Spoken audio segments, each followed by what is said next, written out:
So this is an interesting one because the third playground has less to do with where you can make alterations in, but more to just acknowledge and to kind of witness what's happening in the act of happening, which can be very empowering, right? To know that you're going through a pain right now, but that pain is very specifically laid out, and then you can actually see the end of the pain in foresight is very optimistic. However, this area does get into a lot of questions with the nature of, what's it called?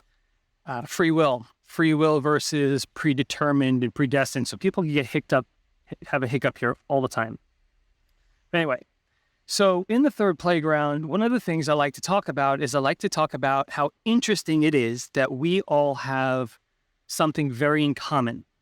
We all do, right? Every client that comes to me, I just go right to the thought about, okay, what's going on here, here, here, and here, right? Every human being does this. I'll give you some examples, right?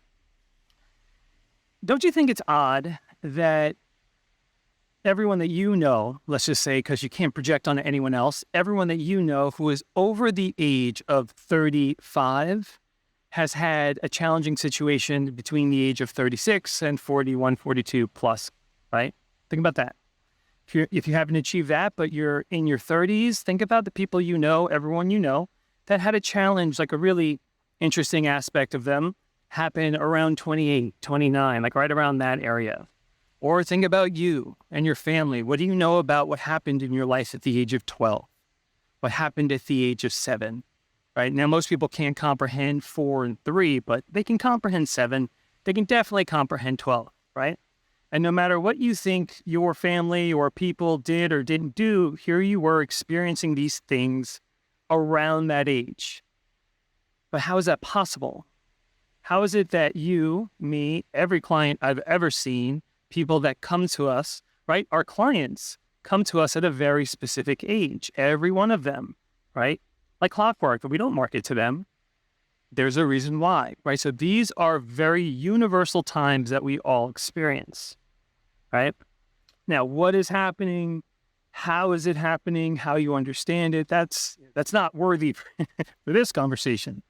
But just to kind of comprehend that we actually all experience things similarly, right? Not exactly, but yeah, around the same time. Now, if you look at it from a psychological standpoint, right? We talk about the number 7. Something happened to you at 7. You may not remember, you may remember, but something happened to you around the age of 7. Well, equally, what seems to happen from a psychological standpoint is they uncover that every 7 years, the human mind transforms and shifts, right? The first 7 years, we're walking unconscious. The second 7 years, we're now looking up to our parents, right? Then now our heroes, right? Our which could be our parents, right? But like firemen and ballerinas and all that stuff that we're told that are our heroes. And then the next 7 years, we're really connecting with friends and getting into the social network. And you can look at that. Well, how is that possible that we all do that, right?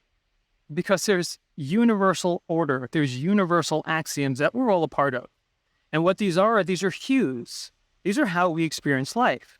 Like COVID, a wonderful example. Where'd that come from, right? And what did we gain? And what did we learn? And all these things, and everyone talks about, right? There was something bigger that took place. Now, you could say that was all, whatever you want to say. It's just an example, right? So we have the things that we all go through that are in the exact same time frame. So how do you use that, right? How do you utilize that ability? Well, like I said before, when you recognize that what you're going through is part of a time, it's part of a different plan, it's part of something bigger, and you can witness that, now the empowerment comes in. Now you can look at it differently, right? Let's say you attract a person in your life that was a narcissistic person, for example. You're like, I thought I was beyond that. I thought I was past that pain. But yet you can see differently and go, wow, I'm supposed to be in a time of transformation, death, rebirth. This makes sense. And now you can look at it differently, right? So it does take some of the emotion out. If you're working through emotion, it brings clarity to your situation. It gives you an overall sense of peace. So this is the third playground, right? So we look into this playground because it's not only that you may not have a certain mind frame, or it's that you have a collective understanding. Sometimes, like when you're 7, 12, 26, 27, 28-ish, maybe 28, 29. I'm most confused on that one. Probably something happened to me pretty big on that one. In your 36 to 42, right? And I can continue on, right? Sometimes we're just meant to go through things.